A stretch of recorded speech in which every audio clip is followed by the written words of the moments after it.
అబ్కి bar 400 పార్ అంటున్నారు మోడీ. మరి బీజేపీపై మీ కామెంట్స్ ఏంటంటే?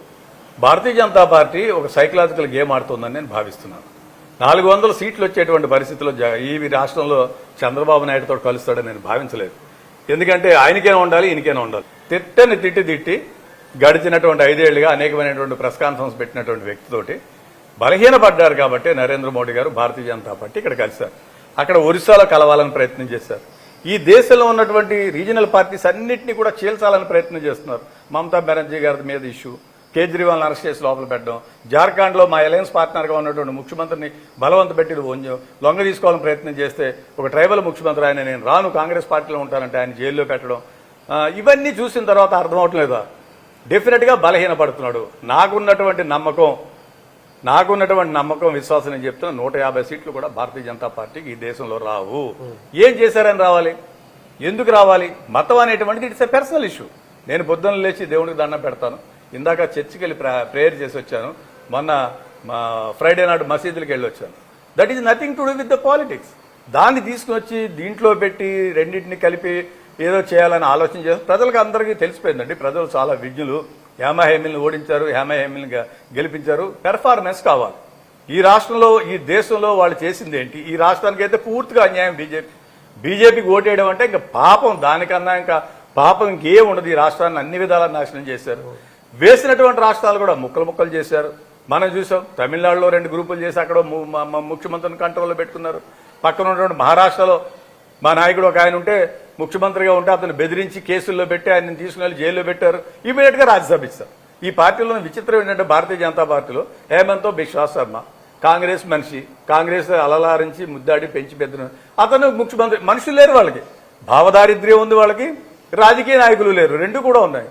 ఈ నేపథ్యం ఉత్తరప్రదేశ్ మా పార్టీ లీడర్ని తీసుకుంటారు, మధ్యప్రదేశ్ మా పార్టీ లీడర్ని సిద్ధాన్ని తీసుకుని మంత్రి చేస్తారు. సగం బీజేపీ కాంగ్రెస్ ఉందంట. అసలు మనుషులే లేరు వాళ్ళకి. There is no recruitment. వాళ్ళ సిద్ధాంతాన్ని నమ్మేవాళ్ళు లేరు. ఎవరైతే పవర్ మాంగర్స్ ఉన్నారో వాళ్ళందరూ వెళ్ళిపోతున్నారు. వాళ్ళని సిబిఐ ఇప్పుడు మనం ఈ రాష్ట్రంలో ఉంది. గతంలో వివిధ రాజకీయ పార్టీల్లో పనిచేసేవారు, వాళ్ళు రాజ్యసభలో ఉండేవారు. వాళ్ళని బెదిరియంగానే సిబిఐ ఈడీ రాగానే వెళ్ళిపోయి బీజేపీలో జాయిన్. వాళ్ళే ఇప్పుడు బీజేపీ అభ్యర్థులు ఎమ్మెల్యేలుగా. అంటే ఏంటి, ఏ మెసేజ్ పంపబోతుంది సమాజానికి? 400 అనేటువంటిది ఒక సైకలాజిగా అంటున్నాడు. డెఫినెట్ గా ఈ దేశంలో జరిగేటువంటి ఎన్నికల్లో ఒక అండర్ కరెంట్ ఉంది. రాహుల్ గాంధీ గారి భారత్ జోడో యాత్ర తర్వాత కర్ణాటకలో చూస్తాం. అవేళ కర్ణాటక రాదని చెప్పారు. ముఖ్యమంత్రి అతనే పార్టీ అధ్యక్షుడిగా అతనే కర్ణాటక ముఖ్యమంత్రిగా తిరిగారు. వచ్చిందా? ప్రధానమంత్రిగా పనిచేసినటువంటి వ్యక్తి. తర్వాత తెలంగాణ వచ్చారు, అన్ని మీటింగ్లు పెట్టారు. వచ్చిందా? ఆంధ్రాలో కూడా అంతా జరిగిపోతుంది. దేశంలో కూడా జనంలో ముసుగు తొలగిపోయింది.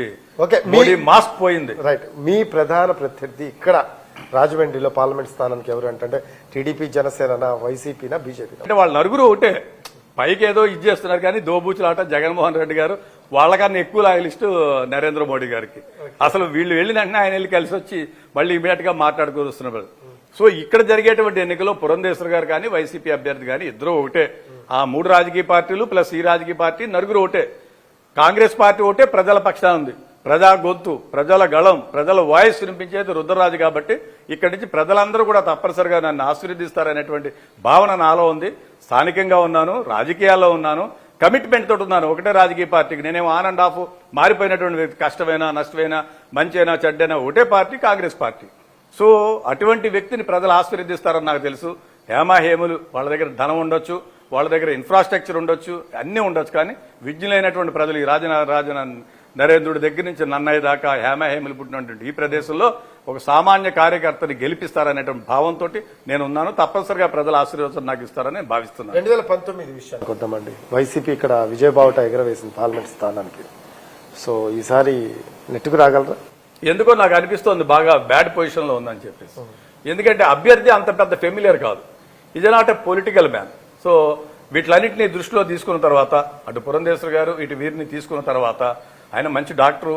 సో డాక్టర్గా పాపం నాకు కూడా మంచి మిత్రులు. సో వారి మిస్సెస్ నేను ఎమ్మెల్సీగా ఉన్నప్పుడు కార్పొరేటర్గా కూడా పనిచేస్తాను. Nothing particular against any individual. నేను రాజకీయాల్లో బిలో ది బెల్ట్ టచ్ చేయడం కానీ వ్యక్తుల గురించి మాట్లాడడం కానీ చేయను కూడా. It's a principle. నేను అభివృద్ధి మీద, సంక్షేమం మీద, కాంగ్రెస్ సిద్ధాంతం మీద వెళ్ళేటువంటి వాడిని కానీ ఎవరిని కూడా వ్యక్తిగతంగా విమర్శించాలనేటువంటి దానిలో లేదు. డెఫినెట్గా ప్రజాక్షేత్రంలో చూద్దాం ప్రజలు ఎవరిని ఆశీర్వదిస్తారనేటువంటిది. పెర్ఫార్మింగ్ అందరికి అందుబాటులో ఉండి సామాన్య కార్యకర్త నుంచి ఇంత స్థాయికి వచ్చినటువంటి వ్యక్తిగా నన్ను ఆశీర్వదిస్తారని నేను భావిస్తూ ఉన్నాను. రైట్. ఫైనల్గా మీ పార్లమెంట్ స్థానానికి సంబంధించిన ప్రజలకి మీరేం చెప్తారు? డెఫినెట్గా మీరు ఇదొక గొప్ప అవకాశం, సదవకాశం. సో ఈ అవకాశాన్ని మీరు వాడుకోండి, సద్వినియోగం చేసుకో. ఓటు అనేటువంటిది ఒక వజ్రాయుధం. ఈ వజ్రాయుధాన్ని ప్రజాస్వామ్యం విలువలను కాపాడడం కోసం, రాజ్యాంగ సంస్థలను కాపాడడం కోసం, సెక్యులరిజాన్ని కాపాడడం కోసం, సనాతన సంస్కృతి సాంప్రదాయాలను కాపాడడం కోసం మీరు వినియోగించుకోండి. ఈ ప్రాంతంలో చారిత్రక పురుషులు ఎంతో మంది పుట్టినటువంటి ఈ నేపథ్యంలో రాజరాజ నరేంద్రుడు, నన్నయ్య, ఇందాక నేను చెప్పినటువంటి అనేక మంది ఫ్రీడమ్ ఫైటర్స్ పుట్టినటువంటి ప్రాంతంలో ఒక సంస్కారం కలిగినటువంటి వ్యక్తిగా, సామాన్య కుటుంబం నుంచి వచ్చినటువంటి వ్యక్తిగా, నీతి నిజాయితీతోటి ఇన్ని సంవత్సరాలు రాజకీయాల్లో ఒక సామాన్య కార్యకర్తగా పనిచేసినటువంటి వ్యక్తిగా నాకు ఒక అవకాశం ఇవ్వండి.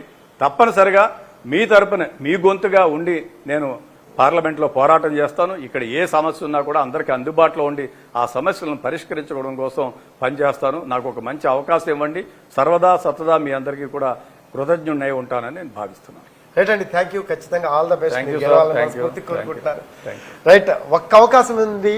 సామాన్య కుటుంబం నుంచి వచ్చాను, మీకు అండగా ఉంటారు, మీ సమస్య ప్రతి సమస్యకి కోసం నేను పోరాడతాను అంటున్నారు గిడుగు రుద్రరాజు గారు. ఇది వాటి లీడర్. This is Rafi.